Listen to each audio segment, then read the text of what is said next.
Hey, what's up, everybody? Welcome back to the Court of Random Opinion. My name is Lauren Neidigh, and if you're not sick of seeing my face today, you will be shortly. We have yet another response from Blake Lively's team in the ongoing dispute over the protective order issue. Now, Blake Lively had filed for a protective order, and the proposed protective order was a little, I don't know the word I want to use here. I want to say very restrictive, I guess. And Justin Baldoni's team responded saying that was unnecessary in, more words. But I went over that this morning. So if you need to see Justin's response to that, you can find that live stream from earlier today. I also went over Justin's proposed protective order, which is pretty much just the court's model protective order, which was obviously a lot less demanding in terms of what needs to be kept confidential. Blake had been trying to get a lot of things marked as attorney's eyes only, and also put in what Candace Owens called the Taylor Swift clause, which was meant to protect people who are higher profile individuals. I'm going to wait for a couple people to filter in here, and then we'll get to reading this response. 1 second, guys. I know I started a little early, but hey, I'm not really planning these things anyway, right? 1 sec. Hold on. Did I put the wrong link here? I think I did. I accidentally shared this to the wrong YouTube channel earlier. Let me just fix that while people are coming in here. There we go. Okay. All right. Hey, Crow, what's going on? Hi, Gil. We'll get started really shortly, guys. I already got this pulled up. Let's bring it up on the screen. And I got this off of Pacer. Remember, guys, I will upload these documents to Twitter after the live stream, and I'll also put a post on my YouTube channel under posts. So, Carrie Lang, I hope I said that right. Just subbed a few days ago, loving your videos. Thanks, guys. We're almost to 10K subscribers, so this is pretty awesome. But yeah. Okay, I have that up. All right, and I don't know if this is listed on Court Listener yet. Yeah, it's not. Court Listener's been a little slower today, so I've been getting these directly from Pacer. And if you think that means I've been kind of periodically bordering on possibly obsessively checking Pacer, then you would be correct. All right, which sucks because it costs like $1 every time, right? But like, I'm not checking like check. You know what I mean? But I am checking like once every couple hours, and like when I first get up in the morning, and then before I go to bed at night. Yeah, it might be a little obsessive. All right. Okay, let's get into it. Dear Judge, the moving parties respectfully file this short reply to address 3 discrete points that the Wayfarer parties never raised during the parties' conferrals and instead raised for the first time in their opposition to the proposed protective order. First, the Wayfarer parties in their opposition argue that an AEO designation, that's the attorney's eyes only, designation is not necessary because of the following provision in the model protective order. Any party who requests additional limits on disclosure, such as AEO, in extraordinary circumstances, may at any time prior to the trial of this action serve upon counsel for the receiving party a written notice stating with particularity the grounds of further request. And that's citing the model PO that Justin submitted. Okay. But the model PO defines party or parties as those who are parties to this action, which does not reference third parties or expressly apply its process to them. Even if it did, requiring third parties to confer with counsel for multiple parties in order to justify withholding highly personal and sensitive materials from the parties, but not their counsel, would place an unfair burden on them. The Wayfarer parties in their opposition do not make any reference to third parties, including to address or challenge the defined, specific, and serious injury that will occur and already has occurred in the absence of providing sufficient protections. Now, guys, remember, the defined, specific, and serious injury they're referring to was saying that one of the potential witnesses, I think it was one of the witnesses, not Blake herself, they were saying one of them received death threats and threats of like sexual assault or harassment or something of that nature. To which I say, I know a lot of people don't believe that actually happened. I do believe that they received those messages. However, I believe people on the internet are fucking psycho enough to send you a death threat if you don't like a bologna sandwich, because people on the internet feel enabled and like they can get away with anything and like nothing's ever going to come of it. So the appropriate thing to do here would be to report that to the police, have the police investigate it. However, I don't think it warrants keeping information in this case from the public.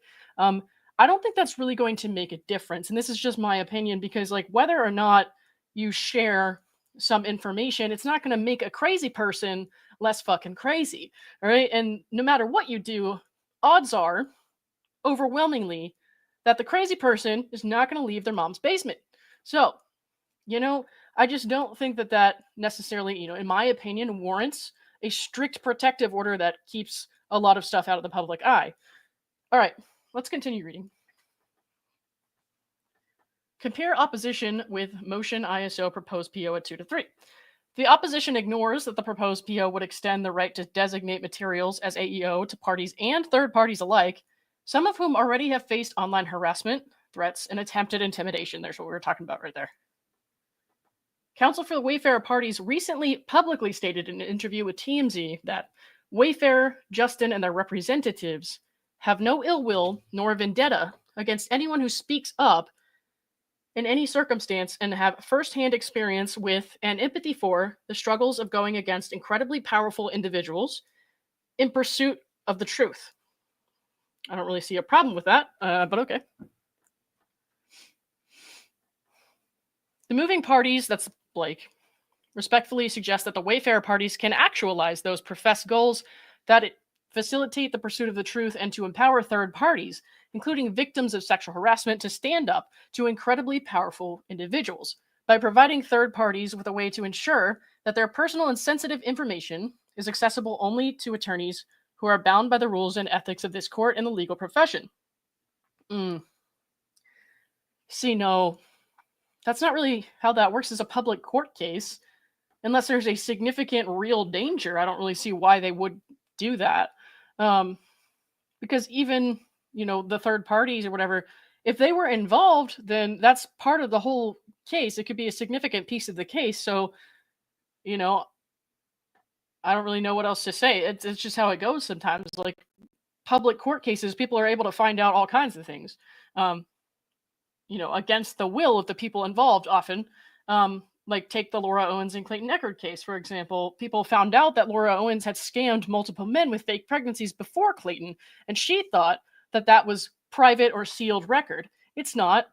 People can find out all kinds of things looking at public filings, and this should be no exception, in my opinion. All right.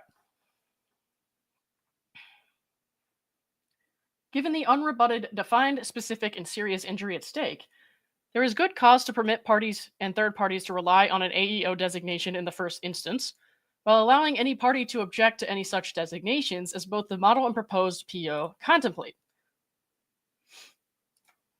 Okay. Second, oh God, that was only point number 1. Second, it is difficult to square the process that paragraph 9 in the model PO contemplates with the Wayfarer party's position as to AEO designations. Paragraph 9 requires that the parties confer about the use of the AEO designation and, if they can't reach an agreement, seek relief from the court. The prospect of reaching future agreements on AEO designations would appear to be a fait accompli? What is that, guys?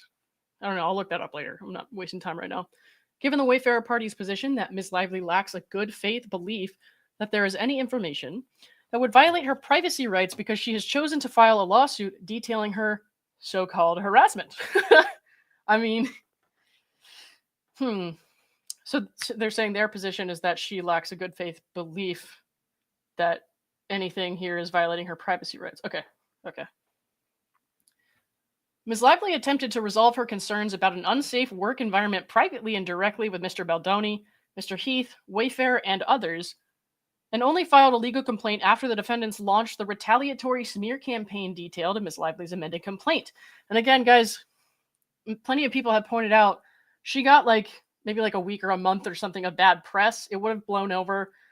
Nobody really had to launch a smear campaign or a secret internet attack against her, because the way that she was going about promoting the film was the thing that was leaving a bad taste in people's mouths. So you don't really need a secret bot army to accomplish what somebody's already accomplished by making themselves look bad. So that's how I feel about that. But again, these are just my opinions. All opinions are welcome, just don't be a cunt. All right. Leaving aside the callous disregard and disrespect for a woman advocating for the most basic workplace protections against sexual harassment, the Wayfarer Party's position that a woman who speaks up against sexual harassment has somehow waived any and all privacy interests shows the futility of future conferral. That right there, like this kind of statement right here, as well as them using Justin's words from his TED Talk or things that he said previously, it's all very manipulative to me. So basically they're trying to grab your emotions, say like this woman was sexually abused or sexually harassed, and look at what you're doing to her. You're trying to take her privacy away. But the fact of the matter is, many people, especially the defendants here, do not believe she was sexually harassed. And by that logic, anyone could make any claims against any person if they get upset, and then have that fly under the radar by filing a court filing and having it be easily made like restricted access so the public can't see. I don't agree with that at all. And also, I just think it's gross, like using sexual harassment as a means of like, hey, if you don't give us what we want, that means you don't care about women who are sexually harassed. That's basically what this is getting at, in my opinion. That's what it's getting at. For me as a layperson, I'm not a lawyer. You guys know that. That's why it's the court of random opinion. I'm just a layperson. And as a layperson, that's what it sounds like to me. It sounds like they're trying to manipulate people into thinking, well, you better give us what we want, or you don't care about women who are sexually harassed, and you're going to look really, really bad. So basically, give us what we want, or we'll fuck with you. Kind of fuck with your image. That's just me. All right. Slug says, breaking news is confirmed. The court of random opinion has become a flamingo with a sword. I do have a sword. I am not a flamingo. I'm kind of pink today, though. I don't know if you can see that. Anyways, moving on.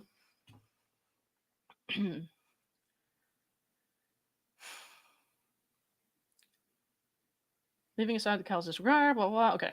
The inevitable byproduct of the Wayfarer Party's position will be a massive waste of party and judicial resources, as parties and potentially third parties seek to convince counsel for the Wayfarer Parties that women do not forfeit all of their privacy interests simply because they have spoken out or intend to speak out against the Wayfarer Parties.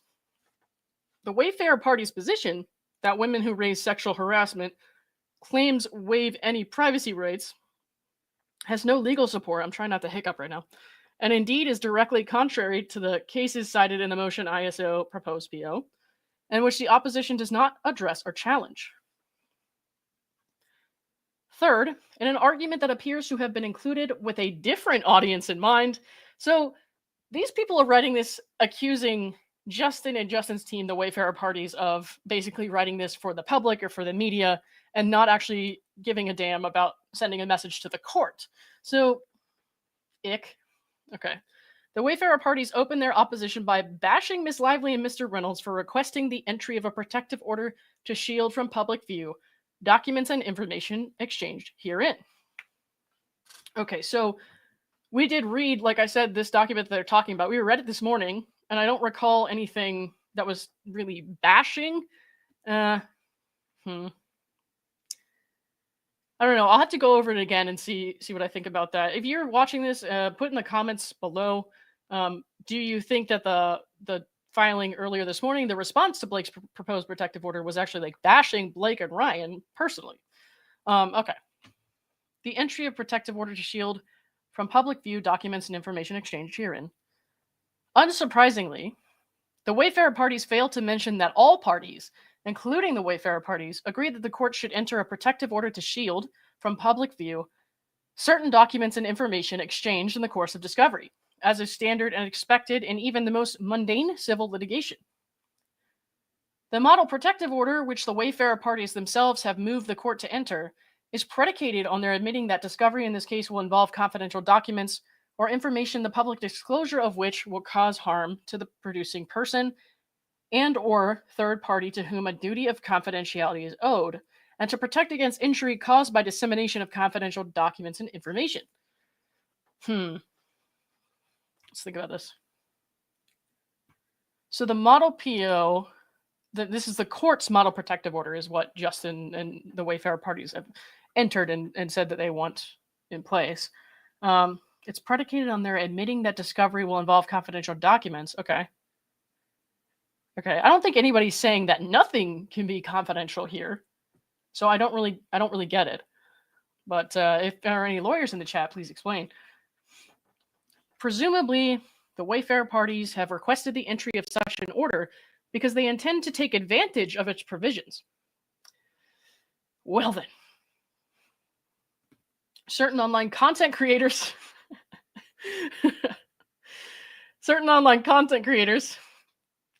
who frequently parrot the Wayfarer party's line, at least one of whom just so happens to be a client of Wayfarer's counsel, Brian Friedman, and I think they're talking about Megyn Kelly. Probably let's see the footnote. See Brian Friedman, Variety 500. Not noting that, celebrity blogger Perez Hilton. Oh, okay, Perez. Gotcha. Okay. At least one of whom so happens to be a client of Wayfarer's counsel, Brian Friedman, have used similar misleading accusations. Compare opposition at 1 with, example, Perez Hilton. Blake Lively asked judge for stronger protective order to keep Justin Baldoni suit details private after receiving violent messages. Where's the lie? And it says they are really trying to keep some evidence out of the public eye, it would seem. Agree. I agree with that. Okay. Candace Owens, they got Candace Owens here. It says, late last night while we all slept, Blake Lively and Ryan Reynolds filed a protective order. The guilty as sin couple is asking a judge to protect from the public some confidential documents and names gathered in the discovery process. Okay, these are certainly all words. But what's the point of what you're saying is what I want to know.